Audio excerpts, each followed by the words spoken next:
what's written on the website has been said by members of both parties. There's nothing new there. No statements that are new.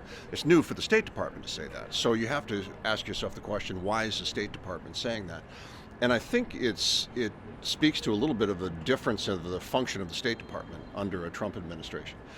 Historically, the State Department has been used to facilitate diplomacy, and under a Trump administration, like many other agencies, there to facilitate a deal.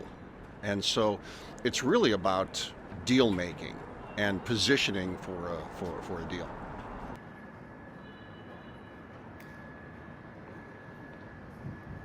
I think if you read the entire kind of the long form version of what they say on Taiwan, there still is a fundamental commitment to the one China policy. We do not support any change in the status quo, blah, blah, blah. So by itself, not having that statement, I don't think changes that point of view. But again, it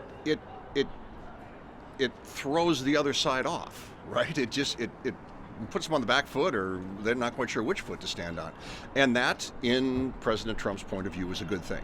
That's a good environment to go and try to make a deal of some kind, or at least have an advantage in any kind of communications with the other side.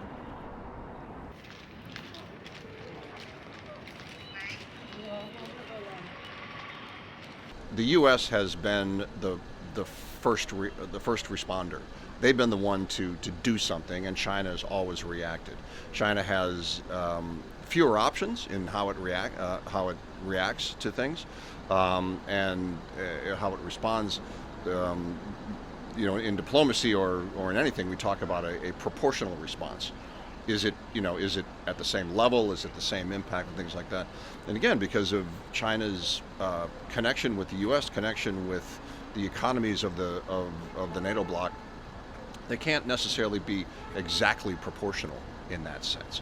So their response to a widespread tariff could be limitations on certain things, targeted tariffs, things like that.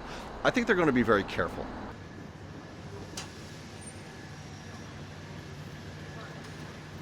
Under the first Trump administration, that was the first time that the U.S. and China traded this tough talk. You really hadn't seen that before. And any tough talk was kind of couched in political words and things like that, and came from the U.S. side. You didn't see the China side kind of coming back, and that whole Zhanlang, wolf warrior kind of mentality and rhetoric that started coming up from the China side at that time. That was brand new. So again, we're kind of working without a script and without a net here to try to understand where this is going. But just because there's tough talk doesn't mean that there's not going to be face-to-face. I think the likelihood is still there that they will meet face-to-face. Trump trusts himself face-to-face.